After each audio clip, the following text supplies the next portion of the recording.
reading A Day's Work by Eve Bunting. Okay? As I read, I want you to think of some inferences, some predictions, some questions you might have. Okay? We've got Francisco stood in the parking lot with his grandfather and the other men. It was the first time he'd been there.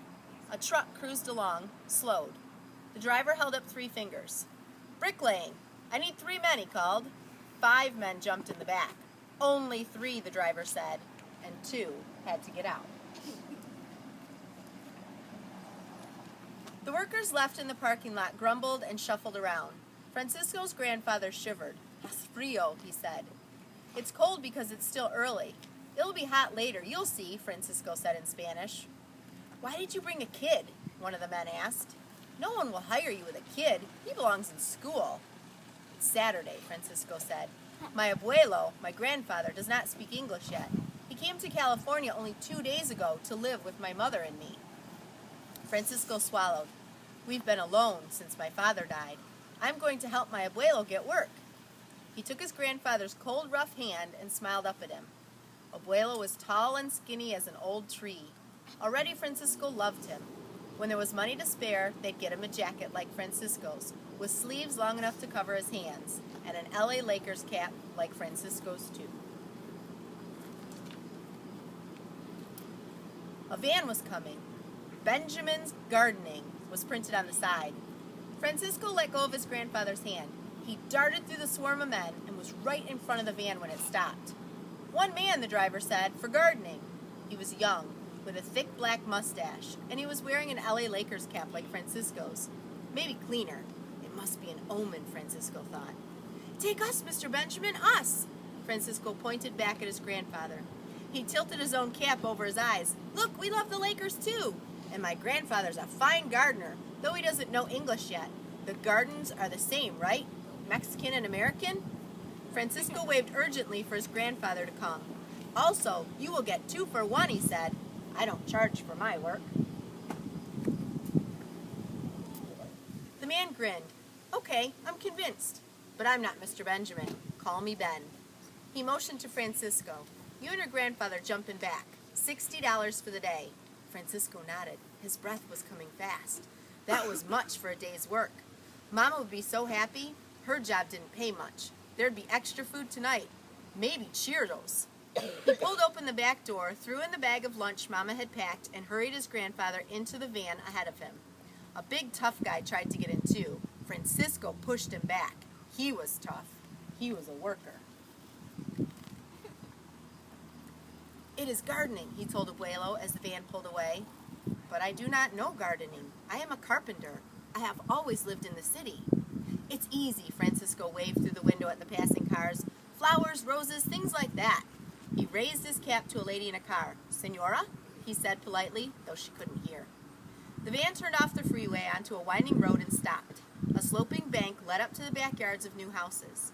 Some were not yet finished. Workers climbed high on rooftops, and there was the good smell of tar. The high bank was dotted with pretty white flowers and overgrown with coarse green spikes. 6 big black trash cans waited below. They all got out of the van, but Ben left the motor running.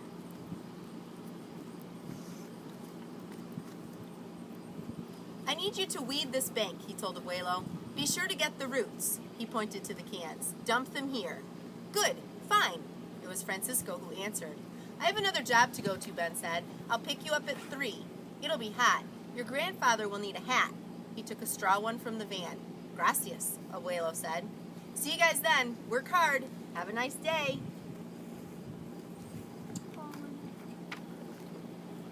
"What did he say?" Abuelo asked as the van drove off. "He said to have a nice day. It is what everyone says up here." "Your English is very good, my grandson," Abuelo said. Francisco nodded and smiled. He climbed the bank and hung his jacket on a railing. "Now," he said, "I will show you." He pulled up one of the spiky clumps and shook the dirt from its roots. "These are weeds. Do not touch the flowers." His grandfather smiled. "Bueno." Francisco could see his strong white teeth all the way to the back. They worked through the morning. A little poodle barked at them through the railings above. "Yep, yep, yep, yep." An orange cat prowled the bank. There was a pool in one of the new backyards. Francisco heard splashing and voices. The water sounds made him hotter. His shoulders and arms hurt. He thought about how proud Mama would be tonight. $60, she'd say, and she'd hug Francisco and Abuelo. It's a fortune. At lunchtime, he and Abuelo ate the tortillas and tomatoes and drank the bottle of water she had packed.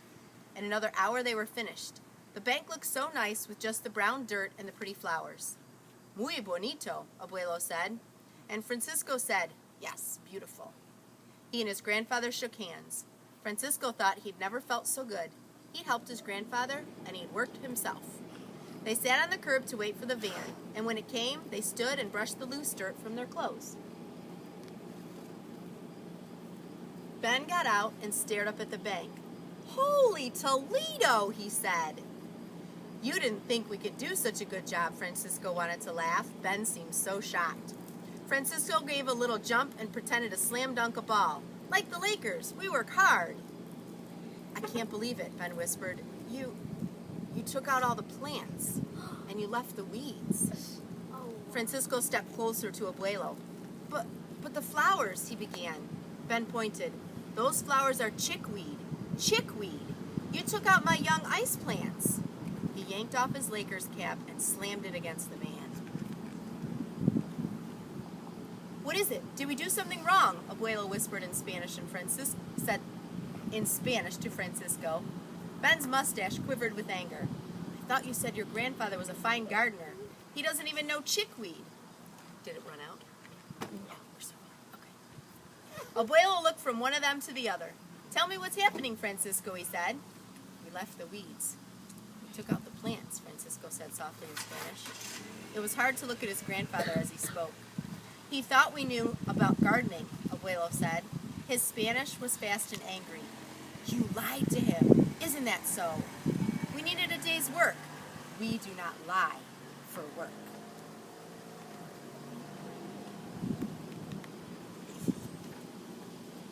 Now there was more sadness than anger in Abuelo's voice. Ah, my grandson. He put his hand on Francisco's shoulder. Ask him what we can do. Tell him we will come back tomorrow if he agrees. We will pull out the weeds and put the good plants back. Francisco felt his heart go weak. But Abuelo, that will be twice the work, and tomorrow is Sunday. There's a Lakers game on TV, and there's also church. He hoped the word church would perhaps change his grandfather's thinking. We will miss them both then, his grandfather said. It is the price of the lie. Tell the gentleman what I said, and ask him if the plants will live. Ben said they would. The roots are still there. If they're replanted early, they'll be all right. He rubbed his eyes. This is partly my fault. I should have stayed to get you started, but tell your grandfather I appreciate his offer, and I'll bring you back in the morning. The three of them got in the van. Francisco sat by the window in huddled silence. He didn't wave to the passing cars. He didn't raise his cap.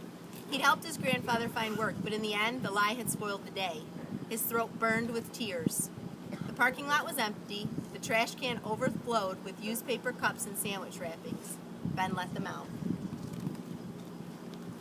Look, he said, if you need money, I'll give you half now. He began to pull his wallet from his pocket, but Abuelo held up his hand. Tell him we take the pay tomorrow, when we are finished. Francisco's grandfather and Ben looked at each other, and words seemed to pass between them, though there were no words. Ben slid his wallet back into his pocket, and Francisco sighed. The lie had taken the Chirzos, too. Tomorrow, then, 6 a.m., Ben said. Tell your grandfather I can always use a good man, for more than just a day's work. Francisco gave a hop of excitement. More than just a day's work? Ben was still speaking. The important things your grandfather knows already, and I can teach him gardening. Francisco nodded. He understood. He would tell his grandfather, and he would tell him something else. He, Francisco, had begun to learn the important things too. Francisco took his grandfather's cold, rough hand in his. Let's go home, Abuelo, he said.